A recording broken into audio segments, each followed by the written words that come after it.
ഒരു സംഖ്യ തന്നിരുന്നാൽ അതിനെ 2, 3, 4, 5 എന്നീ സംഖ്യകൾ കൊണ്ട് നിശേഷം ഹരിക്കാൻ സാധിക്കുമോ എന്ന് എങ്ങനെ പരിശോധിക്കാമെന്ന് നമുക്ക് നോക്കാം. ഒരു സംഖ്യയുടെ അവസാനത്തെ അക്കം 0, 2, 4, 6, 8 ഇവ ഏതെങ്കിലുമാണ് വരുന്നതെങ്കിൽ ആ സംഖ്യയെ 2 കൊണ്ട് നിശേഷം ഹരിക്കാൻ സാധിക്കും. അതായത് ഒരു സംഖ്യയുടെ അവസാനത്തെ അക്കം യൂണിറ്റ് ഡിജിറ്റ് 0, 2, 4, 6, 8 വന്നാൽ മാത്രം 2 കൊണ്ട് നിശേഷം ഹരിക്കാൻ സാധിക്കും. എക്സാമ്പിൾ 1998 അവസാനം 8 വന്നത്. അതുകൊണ്ട് 1998നെ 2 കൊണ്ട് നിശേഷം ഹരിക്കാൻ സാധിക്കും. അടുത്തതായി 3 കൊണ്ട് ഒരു സംഖ്യയെ നിശേഷം ഹരിക്കാൻ സാധിക്കുമോ എന്ന് എങ്ങനെ പരിശോധിക്കാമെന്ന് നമുക്ക് നോക്കാം. സംഖ്യകളുടെ അക്കങ്ങളുടെ തുക 3ന്റെ ഗുണിതമാണെങ്കിൽ ആ സംഖ്യയെ 3 കൊണ്ട് നിശേഷം ഹരിക്കാൻ സാധിക്കും.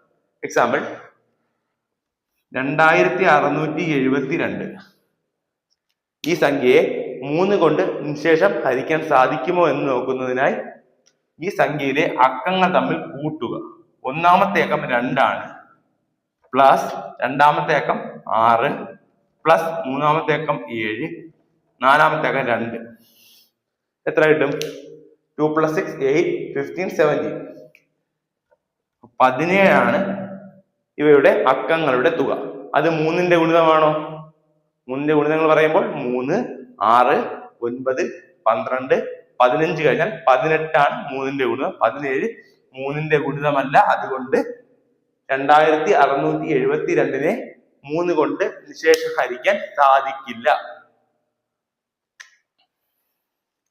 അടുത്തതായി 4 കൊണ്ട് ഒരു സംഖ്യയെ നിശേഷം ഹരിക്കാൻ സാധിക്കുമോ ഇല്ലയോ എന്ന് എങ്ങനെ പരിശോധിക്കാമെന്ന് നോക്കാം. 1064 ഈ സംഖ്യയെ 4 കൊണ്ട് നിശേഷം ഹരിക്കാൻ സാധിക്കുമോ എന്ന് പരിശോധിക്കുന്നതിനായി ഈ സംഖ്യയുടെ അവസാനത്തെ 2 അക്കങ്ങൾ ചേർന്ന് വരുന്ന സംഖ്യ നമ്മൾ സെലക്ട് ചെയ്യുക. അതായത് 1064ന്റെ അവസാനത്തെ 2 അക്കങ്ങൾ ചേർന്ന് വരുന്ന സംഖ്യ നമ്മൾ എടുക്കുക, 64. ആ സംഖ്യ 4ന്റെ ഗുണിതമാണെങ്കിൽ ആ 1064നെ 4 കൊണ്ട് നിശേഷം ഹരിക്കാൻ സാധിക്കും. 64 4ന്റെ ഗുണിതമാണോ? അതെ, 64 4ന്റെ ഗുണിതം ആണ്. അതുകൊണ്ട് 1064നെ 4 കൊണ്ട് നിശേഷം ഹരിക്കാൻ സാധിക്കും. ഒരു എക്സാമ്പിളോടെ പറയാം. 2032 അവസാനം വന്നിരിക്കുന്നത് 32 ആണ്. 32 4ന്റെ ഗുണിതമാണോ? 8 4 32. 32 4ന്റെ ഗുണിതമാണ്. അതുകൊണ്ട് 2032നെ 4 കൊണ്ട് നിശേഷം ഹരിക്കാൻ സാധിക്കും. അടുത്തതായി 5. ഒരു സംഖ്യയെ 5 കൊണ്ട് നിശേഷം ഹരിക്കണമെങ്കിൽ ആ സംഖ്യയുടെ അവസാനത്തെ അക്കം 0 5 വരണം.